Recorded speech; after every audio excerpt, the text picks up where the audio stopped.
मेरे साथियों, राधे राधे। आज मैं एक अत्यंत महत्वपूर्ण विषय पर अपने विचार रखने आया हूं। जो आज का विषय होगा, बिहार में आदव समुदाय को अलग से आरक्षण मिलना चाहिए।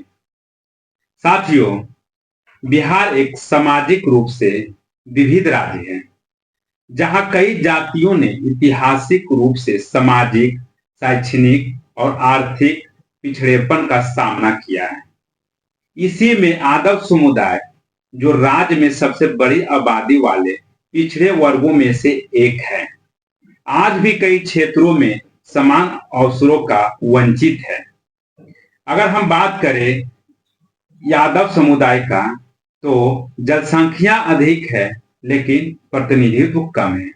आदव समुदाय की जनसंख्या बिहार में बहुत अधिक है, लेकिन इसका प्रतिनिधित्व सरकारी नौकरियों में, उच्च प्रशासनिक सेवाओं में, तकनीकी एवं प्रोफेशनल शिक्षा संस्थानों में आज भी अपेक्षाकृत बहुत कम भागीदारी है।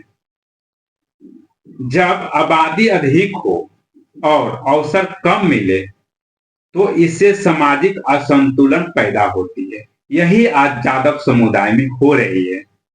यदि असंतुलन दूर करने के लिए अलग से आरक्षण एक महत्वपूर्ण कदम हो सकता है। अगर हम बात करें ओबीसी का, ओबीसी वर्ग बहुत बड़ा वर्ग है। आज यादव ओबीसी पिछड़ा वर्ग के अंतर्गत आते हैं, ये हम लोगों को पता है। लेकिन ओबीसी में कई जातियां शामिल हैं, कुछ अत्यधिक पिछड़ी, कुछ मध्य पिछड़ी और कुछ अपेक्षाकृत मजबूत है।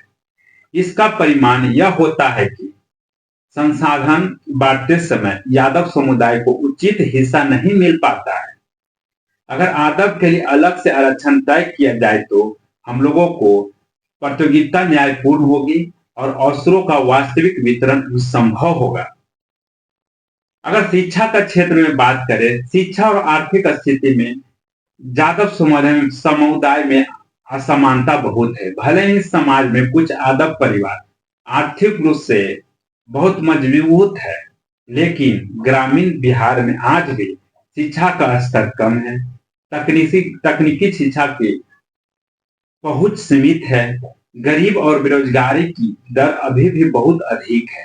यह आदव समुदाय को देखते हुए मैं बोल रहा हूं, अलग आरक्षण इन खामियों को भरने में मदद करेगा।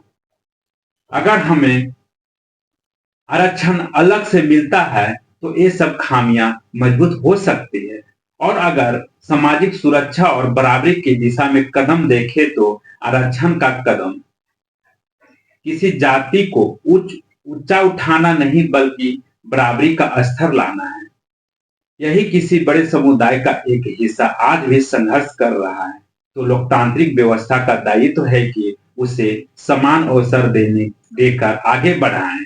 अलग से आरक्षण मिलने पर आदव समुदाय में जो चेंजिंग आएगा, वो यह है: शिक्षा के क्षेत्र में, नौकरियां, प्रशासनिक भागीदारी, इन सभी क्षेत्रों में आदव समुदाय का प्रतिनिधित्व बढ़ेगा, जो सामाजिक संतुलन और आर्थिक विकास दोनों के लिए आवश्यक है।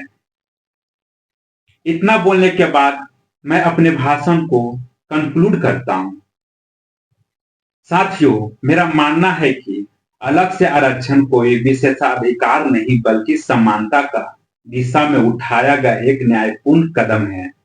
जब तक हर समुदाय को बराबरी का अवसर नहीं मिलेगा, तब तक वास्तविक सामाजिक विकास संभव नहीं है। अतः बिहार में आदव समुदाय को पृथक आरक्षण देने पर गंभीरता से विचार होना चाहिए। क्या होना चाहिए? आरक्षण देने